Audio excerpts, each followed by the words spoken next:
Welcome to Brewsers, a podcast about beer, coffee, booze, and bruisers. I'm your host, Rody John, and today we talk to Jacob Berry. We talk all about his MMA career, being a commentator, and a little about his girlfriend and former guest, Madison Gwynn. This is such a fun conversation. Jacob is such a cool guy to talk to, and if you are in the Texas area or obviously in the surrounding areas, wherever he may travel, definitely make sure to check him out when it comes to watching him fight live, or just follow him in general. He's a good dude. So, definitely do that. That interview is coming up shortly. But first, make sure to sign up for our newsletter. You get even more information about our guests. You get fun facts, and you get to find out what's happening with your favorite podcast, all about beer, coffee, booze, and bruisers. So without further ado, here is Jacob Berry.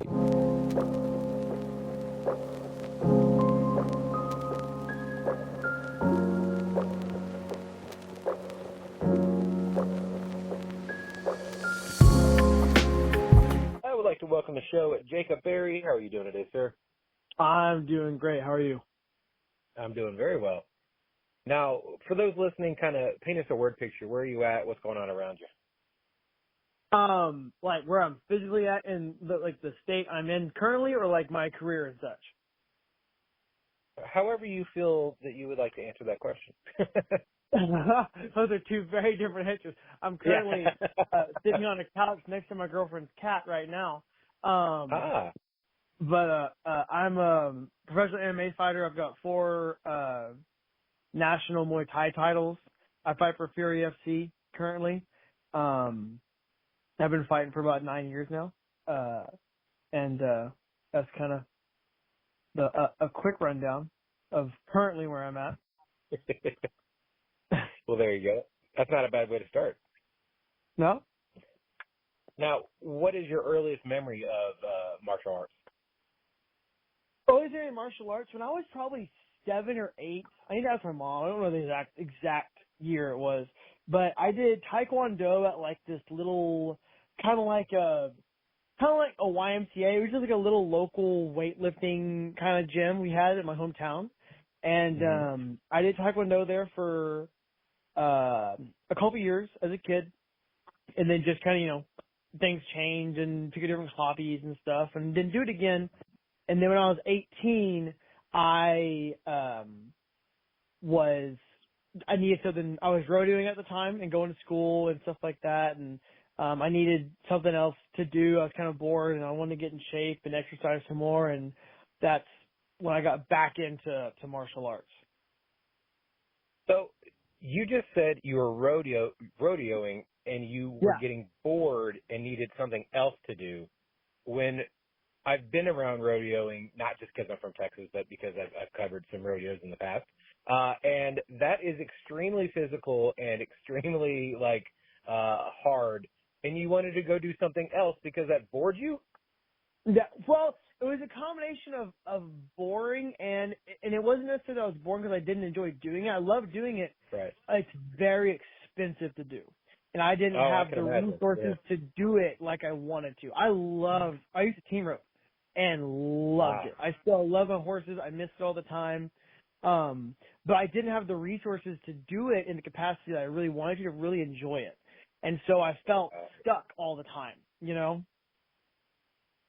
That makes way more sense. So I was like, from everything I've been around, rodeoing is very not boring. But yeah, it's exciting, but yeah, like I said, I'm a very 100% in anything I do, and I would have loved to be on the road every single weekend, traveling to rodeos, competing and stuff. But they say the way to end up with $1 million in rodeo is you start with $2 million.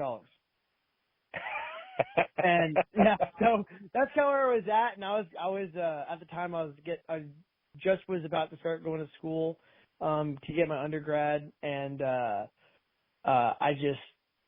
didn't have the resources and stuff to do like I really wanted to. And I was like, man, I want to do something that I can really put everything into and dedicate my time to and feel like I'm going to get something out of it. And so I wanted to kind of shift gears a little bit. And then also I really wanted to, I was out of shape. I was chubby. I did a lot of athletic stuff when I was younger. Like from the time I was 5 to the time I was about 14, I was always involved in baseball, football, basketball, stuff like that. And then I didn't have a lot of opportunities to do that in high school. And so I kind of, got kind of sedentary. I rodeoed. I was always outside. I was a country kid, outside all the time, goofing off. I had motorcycles and stuff like that, but no like consistent physical regimented activity going on. Right. So I kind of wanted to get back into a system where I kind of had that, and kind of get in better shape for my physical health, my mental health, and kind of mix it up. And that's what pointed me back to martial arts. That's awesome. So when you finally got back into it, obviously, you said you're a 100% person, and I imagine the boredom definitely went away. How many hours do you think that you were kind of putting in when it came to the martial arts? When I first started training, I think I was training a couple hours a day. I think it was all based off of what classes were offered at the little school that was by my house at the time. And I think they had like an early morning, like 5 a.m. class I would go to as much as I could. And then they would do like, I think 2 hours in the evening usually.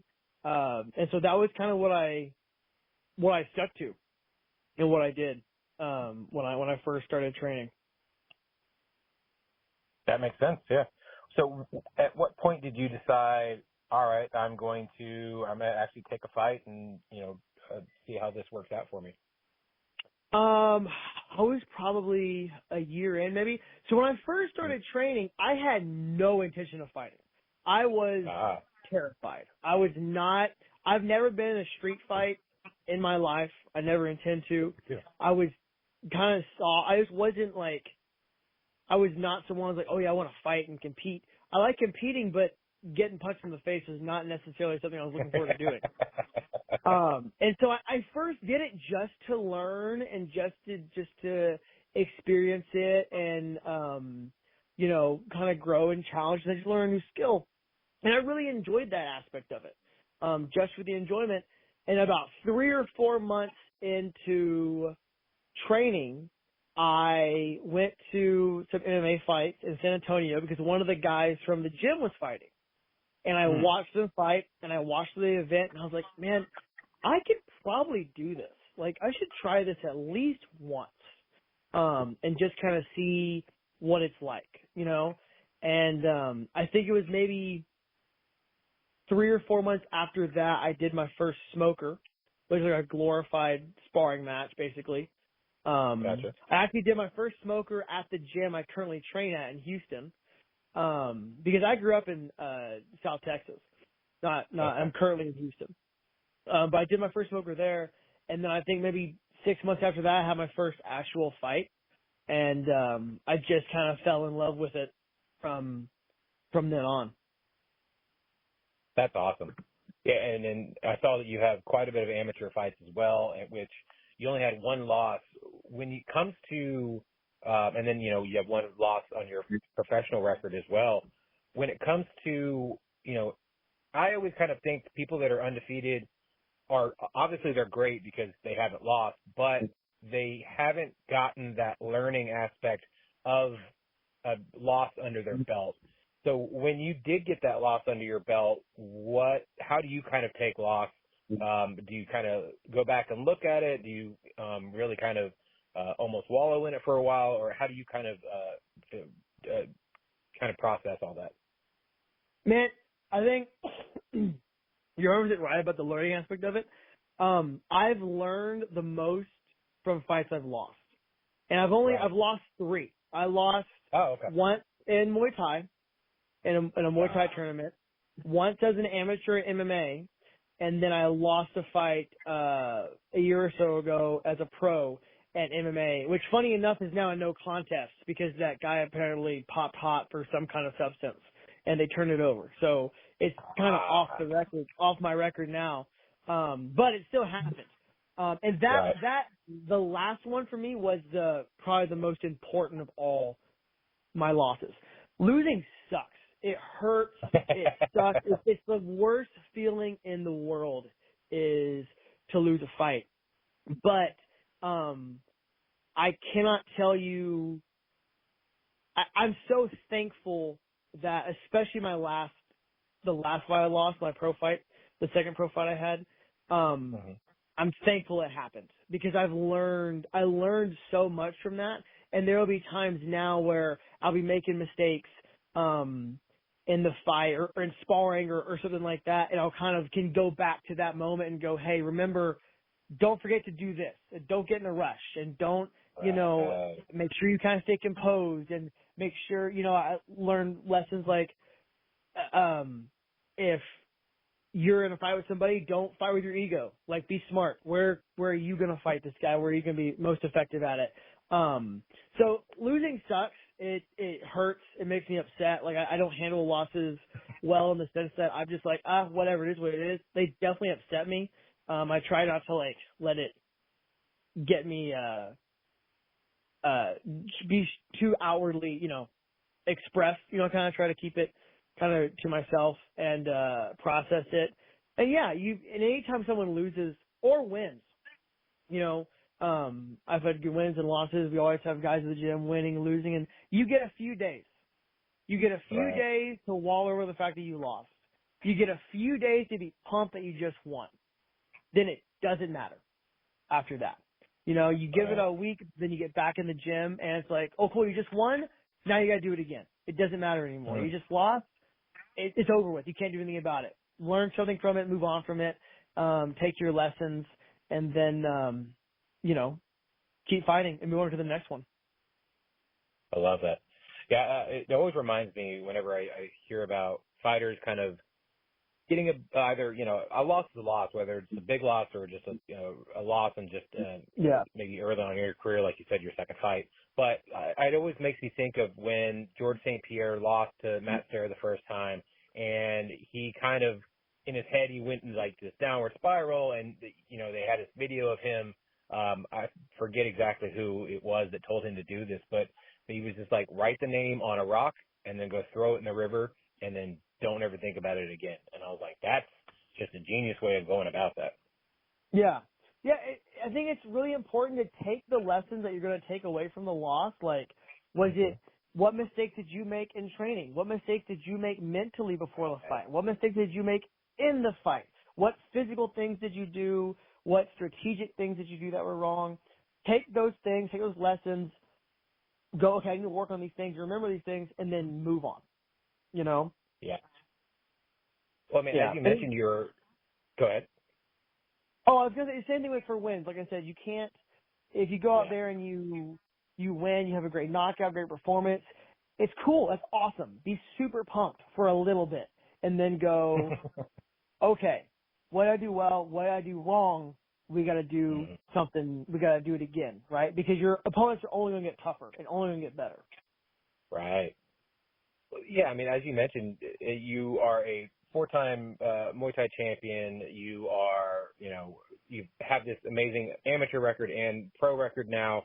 When it comes to just the fights in general, obviously win or lose, do you kind of always have a ritual kind of, obviously in camp you want to keep everything, you're learning, you're continuing to get better, you're studying your opponent, and then afterward or leading up to it, do you kind of have a ritual to where everything's not the same but somewhat in the same vein, so that way it's all routine and you're not, nothing's getting completely out of whack, and that way you're also mentally kind of, going through things, or kind of walk us through that. I know what you're asking.